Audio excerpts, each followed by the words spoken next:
જો તમારો ફોન ખોવાઈ જાય છે ને તો તેની સાથે ખોવાયેલા સિમ કાર્ડની મદદથી પણ તમારી સાથે ફ્રોડ થઈ શકે છે. પણ આજ હું તમને એક એવી ટ્રીક જણાવીશ જેની મદદથી તમે અત્યારે જ ફોનમાં એક સેટિંગ કરી લેશો ને, એ પછી તમારો ફોન જ્યારે ખોવાશે અથવા ચોરી થશે ને ત્યારે તમારું સિમ કાર્ડ આપમેળે લોક થઈ જશે.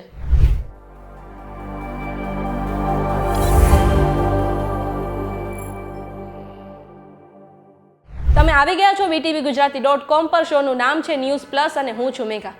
હવે આપણો આ સ્માર્ટફોન છે ને આપણા જીવનનો એક મહત્વપૂર્ણ ભાગ બની ગયો છે અને તેના કારણે આપણું જીવન ઘણું સરળ પણ બની ગયું છે. પણ આપણા સ્માર્ટફોન વાપરવામાં થોડી પણ બેદરકારી કરવામાં આવે ને તો તેનાથી ઘણું મોટું નુકસાન થઈ શકે છે. હવે આપણા સ્માર્ટફોન છે એ ત્યારે જ ઉપયોગી બને જ્યારે તેની અંદર એક સિમ કાર્ડ હોય.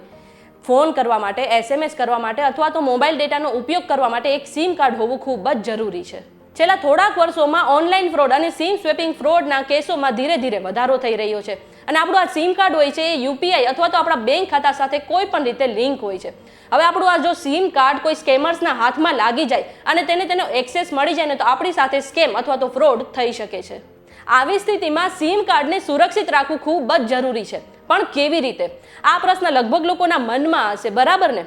તો આ પ્રશ્નના જવાબ મળી રહે એટલા માટે હું આ વિડીયો લઈને આવી છું. હવે જો તમે ઈચ્છો ને તો તમે તમારું સિમ કાર્ડ લોક કરી શકો છો, જેથી કરીને તમારો ફોન ચોરાઈ જાય અથવા ખોવાઈ જાય ને એવી સ્થિતિમાં કોઈ તેનો દુરુપયોગ ન કરી શકે. જો તમે એન્ડ્રોઈડ સ્માર્ટફોન યુઝર્સ છો તો તમે તમારા ફોનની સેટિંગ્સ બદલીને સરળતાથી સિમ કાર્ડને લોક કરી શકો છો. આ માટે સૌથી પહેલા તમારા ફોનની સેટિંગમાં જાઓ.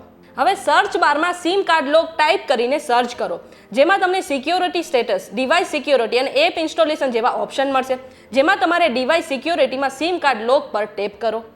હવે તમને ઓપ્શન મળશે કે તમે SIM 1 કે SIM 2Q લોક કરવા માંગો છો. હવે સિમ કાર્ડને લોક કરવા માટે તમારે ડિફોલ્ટ પિન નંબર માંગશે. હવે જ્યારે પણ તમે સિમ ખરીદો છો ને ત્યારે તેના પેકેટમાં એક પિન નંબર આપવામાં આવે છે, જેની મદદથી તમે આ સેટિંગ બદલી શકો છો. પણ જો તમારી પાસે ડિફોલ્ટ પિન નંબર નથી તો તમે તમારું સિમ કાર્ડ લોક કરી શકશો નહીં. આ પછી સિમ કાર્ડ લોક કરતી વખતે તમને તમારી પસંદગીનો પિન જનરેટ કરવાનો પણ વિકલ્પ મળશે અને તમે જે પણ પિન જનરેટ કરો ને તેને યાદ રાખજો. ટૂંકમાં 3 વખત પિન એન્ટર કર્યા પછી તમારું સિમ કાર્ડ લોક થઈ જશે અને તેને અનલોક કરવા માટે તમારે ઓપરેટરની મદદ માંગવી પડશે. જ્યારે તમે ઓપરેટર પાસે PUK નંબર માંગશો ત્યારે તે તમારી પાસે આઈડેન્ટિટી પ્રૂફ માંગશે. જો આજના વિડીયોમાં તમને કંઈ નવું જાણવા મળ્યું હોય તો આ વિડીયોને લાઇક અને શેર કરવાનું ન ભૂલતા. સાથે જ આવી અવનવી માહિતી માટે જોતા રહો news plus only on VTVGujarati.com.